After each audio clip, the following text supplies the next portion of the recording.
Dragon! It's destroying everything! Noria ran, ignoring the pain in her leg. Her feet pounded against the damp ground, dodging roots, sliding on moss. Behind her, the dragon hissed, low and angry, its huge body pushing through the trees like a storm. She stumbled, caught herself on a tree, and kept moving. The dragon roared.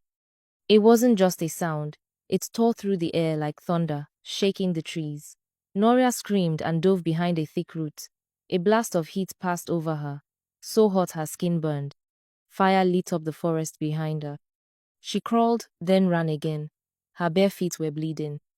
Then, ahead, she saw something strange, a gate made of iron bars, twisted like vines, glowing faintly. A crack between them let in air from above. She ran toward it. But just as she reached the gate, a blast of fire hit the ground nearby and threw her to the side. The dragon had found her again. It landed with a crash, blocking the gate. Its yellow eyes narrowed. It opened its mouth wide. Then, something unexpected happened. A rope dropped from above. She looked up. A face appeared between the bars. Prince Mario. He looked down at her. He shouted something she couldn't hear. Then he tossed down a heavy chain and motioned for her to climb. Noria hesitated. She remembered the smile he gave her before she was thrown in, but there was no time. The dragon raised its head, ready to strike. She grabbed the chain and began to climb. The dragon lunged, teeth flashing. Its breath lit the ground behind her on fire, but the chain held. Her hands burned, but she pulled herself up. Rocks crumbled below her. The gate groaned as the chain strained. She kept going. The prince reached down and grabbed her arm. With one final pull, he hauled her out. They fell backward onto the forest floor above the pit. The prince was panting. His hands were shaking. She stared at him. He looked sick, guilty. "I'm sorry," he said. But she didn't care. She shoved him aside and ran. He followed. Guards were nearby, confused by the noise. The pit behind them rumbled. Then came a roar, deafening, furious. The ground split open. The dragon burst out of the earth. Wings spread wide, larger than anything they'd seen before. It shrieked and rose into the sky. The guards screamed and fled. The prince pulled Noria into the trees. From where they hid, they watched the dragon turn toward Danara. Its wings bit the sky. Flames shot from its mouth as it flew over the palace walls. Towers caught fire.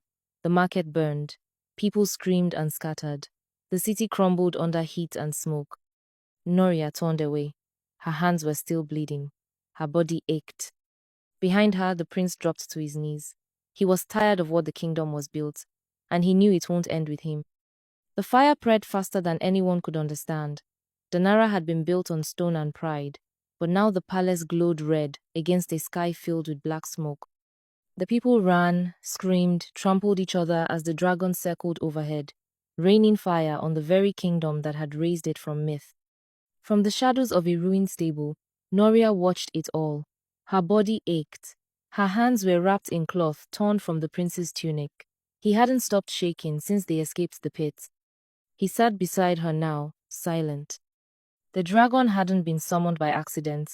Years ago, when the kingdom was weak and its people starving, the king made a secret deal in desperation.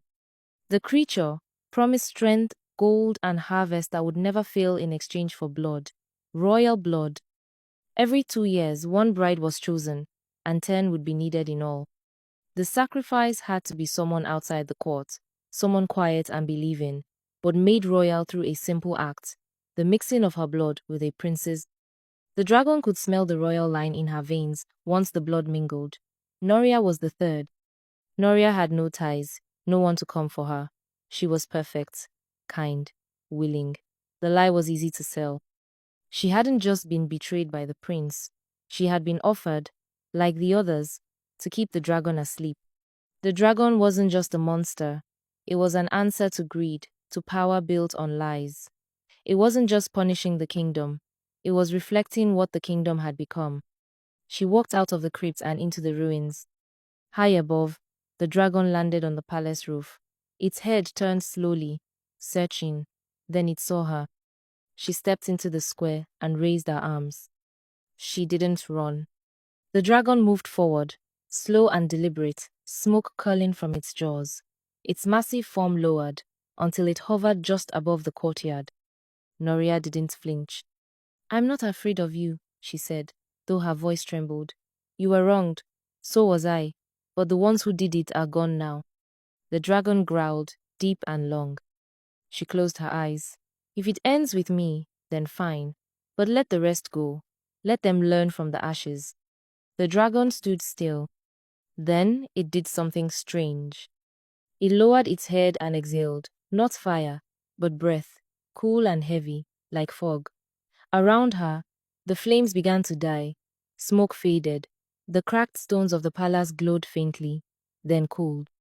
The ground stopped shaking. The dragon blinked, once, then rose into the sky. It flew east, toward the ocean, and vanished beyond the hills. Silence fell. Danara was no longer burning, but it was changed forever. The next morning, Noria walked alone through the ruined gates.